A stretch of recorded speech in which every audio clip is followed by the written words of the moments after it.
মধ্যপ্রাচ্যের বুক চিরে এক নতুন সুপার পাওয়ারের ভয়ঙ্কর উত্থান।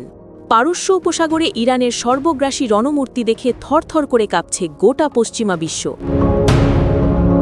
পেন্টাগনের ঘুম উড়িয়ে তেহরানের গোপন সুড়ঙ্গ থেকে বেরিয়ে এলো এমন এক অজেয় হাইপারসনিক মিসাইল, যার গতির কাছে মুহূর্তেই অন্ধ হয়ে যাচ্ছে আমেরিকান অত্যাধুনিক রাডার ব্যবস্থাও। অন্যদিকে হরমুজ প্রণালীতে ইস্পাতের প্রাচীর তুলে বিশ্ব অর্থনীতিকে এক লহমায় স্তব্ধ করে দেওয়ার চরম হুঁশিয়ারি দিয়েছে তেহরান।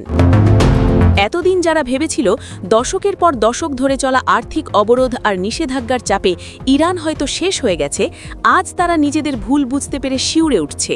কারণ অবরোধের সেই অন্ধকারের মধ্যেই মাটির শত শত ফুট গভীরে ইরান তৈরি করেছে এক অভেদ্য মিসাইল সিটি বা গুপ্ত শহর।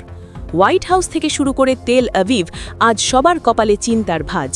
স্যাটেলাইট ইমেজে ধরা পড়া ছবিগুলো দেখে পশ্চিমা সামরিক বিশেষজ্ঞদের শির দাঁড়াবে ঠান্ডা স্রোত নেমে যাচ্ছে। তারা দেখতে পাচ্ছে মাইলের পর মাইল জুড়ে কেবল সারি সারি আন্তঃমহাদেশীয় ব্যালিস্টিক মিসাইল আর স্টেলথ ড্রোনের সমাহার, যা চোখের পলকে পৃথিবীর যে কোনো প্রান্তে ধ্বংসলীলা চালাতে সক্ষম। পরিস্থিতি এখন এতটাই ভয়ঙ্কর যে মধ্যপ্রাচ্যে উপস্থিত পশ্চিমা নৌবহরগুলো রীতিমতো পিছু হটতে বাধ্য হচ্ছে।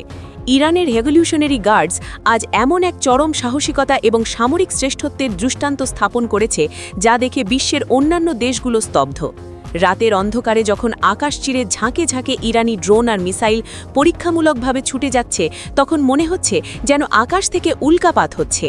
তাদের অত্যাধুনিক সাইবার আর্মি ইতিমধ্যে পশ্চিমা প্রতিরক্ষা ব্যবস্থার স্যাটেলাইট নেটওয়ার্ক হ্যাক করার হুঙ্কার দিয়ে প্রমাণ করে দিয়েছে যে আগামী দিনের যুদ্ধ কেবল মাঠে নয়, লড়া হবে মহাকাশ এবং ভার্চুয়াল জগতেও। আর সেখানেও ইরান একাই 100। একবার ভেবে দেখুন দর্শক, একটা দেশ যাকে চারপাশ থেকে ঘিরে ফেলা হয়েছিল, যার অর্থনীতিকে পঙ্গু করে দেওয়ার সমস্ত ষড়যন্ত্র করা হয়েছিল, সেই দেশ আজ ফিনিক্স পাখির মতো শুধু ভস্ম থেকেই উঠে আসেনি, বরং বিশাল ডানা মেলে গোটা মধ্যপ্রাচ্যের আকাশটাই দখল করে নিয়েছে। হরমুজ প্রণালী দিয়ে বিশ্বের প্রায় 30% তেল চলাচল করে। ইরান আজ সেখানে নিজেদের একচ্ছত্র এবং সম্পূর্ণ নিয়ন্ত্রণ প্রতিষ্ঠা করে সোজাসাপটা জানিয়ে দিয়েছে, যদি আমাদের অস্তিত্বে বিন্দুমাত্র আঘাত আসে, তবে উপসাগরের এক ফোঁটা তেলও শত্রুদের হাতে পৌঁছতে দেব না। এই একটিমাত্র ঘোষণায় বিশ্বজুড়ে শেয়ার বাজারে ধস নেমেছে, তেলের দাম আকাশ ছুঁয়েছে, আর উন্নত দেশগুলোর অর্থনীতি তাসের ঘরের মতো কাঁপছে। এক কথায়, ইরান এখন এমন এক সুইচ বোর্ডের উপর আঙুল রেখে বসে আছে, যা চাপলে গোটা বিশ্বের অর্থনীতির চাকা 1 সেকেন্ডে থমকে যাবে। এই মহাযুদ্ধে ইরান আজ বিশ্বকে চোখে আঙুল দিয়ে দেখিয়ে দিল তারা কারো রক্তচক্ষুকে পরোয়া করে না। তাদের সামরিক শক্তি, তাদের অটল মনোবল এবং নিখুঁত রণকৌশলের কাছে আজ তথাকথিত বিশ্ব নেতারা চূড়ান্তভাবে কোণঠাসা। মধ্যপ্রাচ্যের এই রণকুরুক্ষেত্রে ইরান আজ আর কোনো সাধারণ দেশ নয়, তারা এক অজেয় লৌহ প্রাচীর, এক দুরন্ত ঘূর্ণিঝড়, যাকে থামানোর ক্ষমতা আজ পৃথিবীর কোনো শক্তির নেই।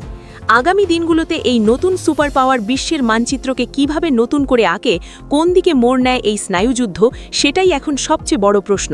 তবে একটা কথা আজ বিশ্ববাসীর কাছে দিনের আলোর মতো পরিষ্কার, যে ইরানকে তারা এতদিন অবজ্ঞা করেছিল, সেই ইরানই আজ তাদের সবচেয়ে বড় দুঃস্বপ্ন হয়ে ফিরে এসেছে। বিশ্ব রাজনীতির এই পালাবদলের প্রতিটি খবরের আপডেট পেতে চোখ রাখুন আমাদের পর্দায়, কারণ খবর এখনও শেষ হয়নি, আসল খেলা তো সবে শুরু। নমস্কার।